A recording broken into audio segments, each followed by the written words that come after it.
The crisp afternoon air buzzed with excitement outside the city's grandest hotel. Inside, a wedding was in full swing, the culmination of a fairy tale romance between a wealthy businessman and his beautiful bride. Outside, a young boy named Leo, no older than 10, shivered in his thin, ragged clothes.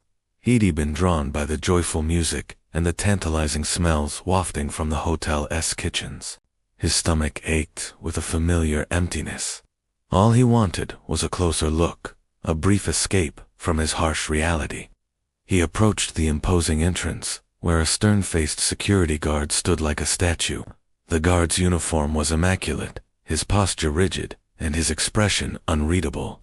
Leo hesitated, his small heart pounding against his ribs. He knew he didn't belong here. People in fancy cars were arriving, their laughter echoing in the air, a world away from his own. He clutched the tattered teddy bear he carried everywhere, its button eyes offering silent comfort. Gathering all his courage, he took a tentative step forward. The guard's eyes, sharp and piercing, immediately locked onto him. Leo froze, expecting to be shooed away like a stray animal, but he had to try. In a voice barely above a whisper, trembling with a mix of fear and hope, he asked, "Excuse me, sir, can I just stand here for a little while?"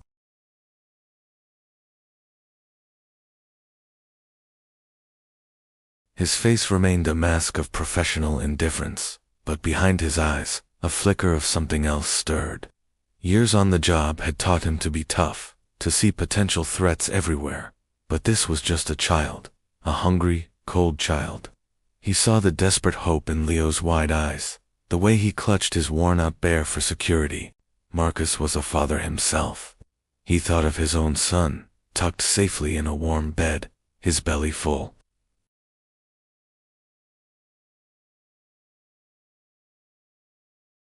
He knew the hotel had a strict policy. He could lose his job.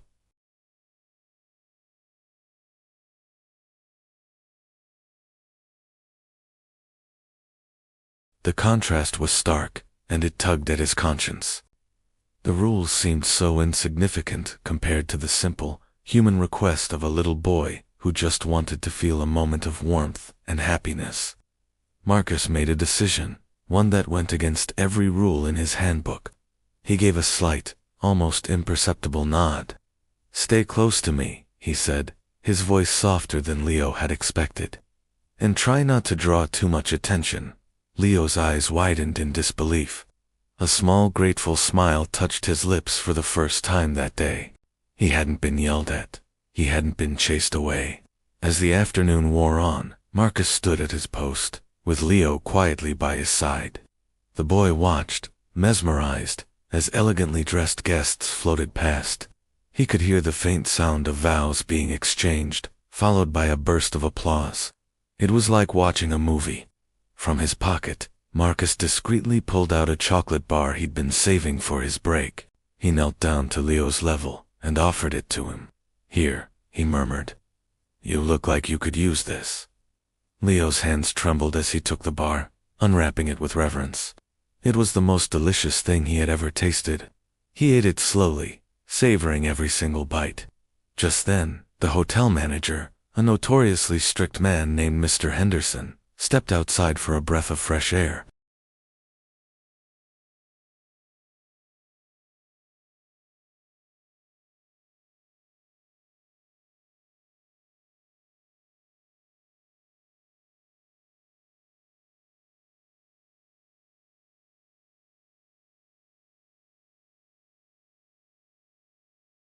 He straightened his back and looked his boss directly in the eye.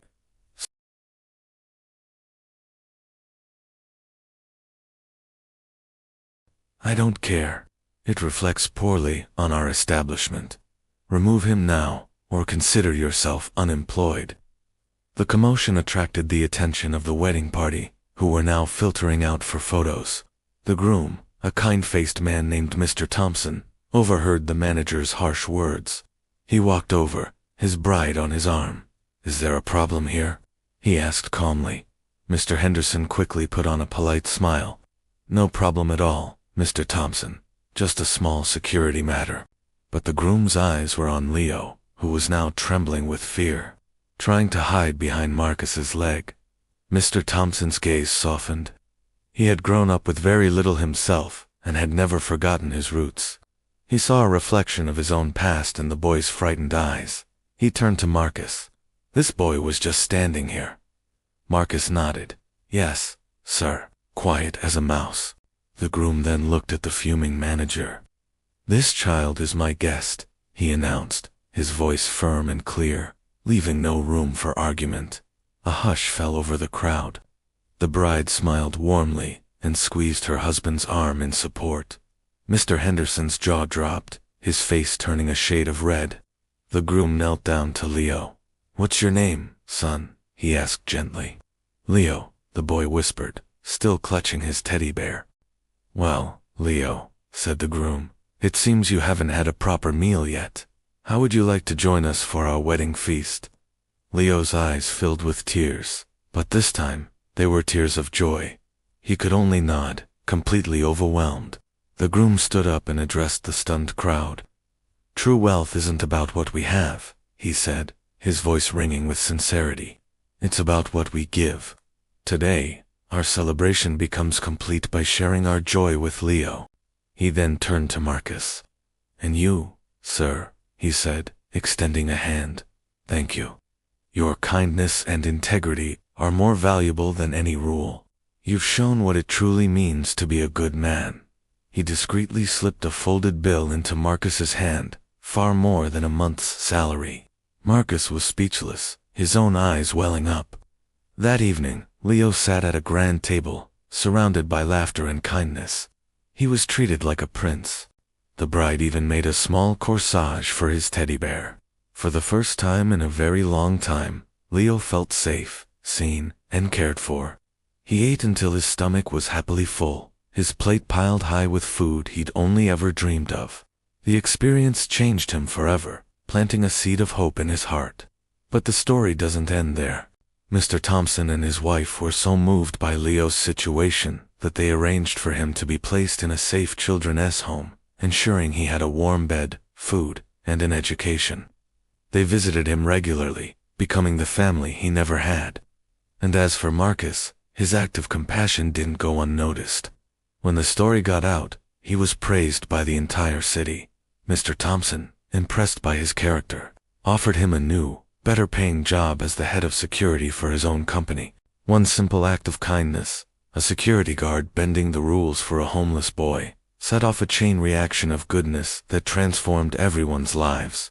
It's a powerful reminder that sometimes, the most important rule to follow is the one written on our hearts, the rule of compassion. Thanks for watching. Don't forget to like and subscribe for more stories that warm the soul.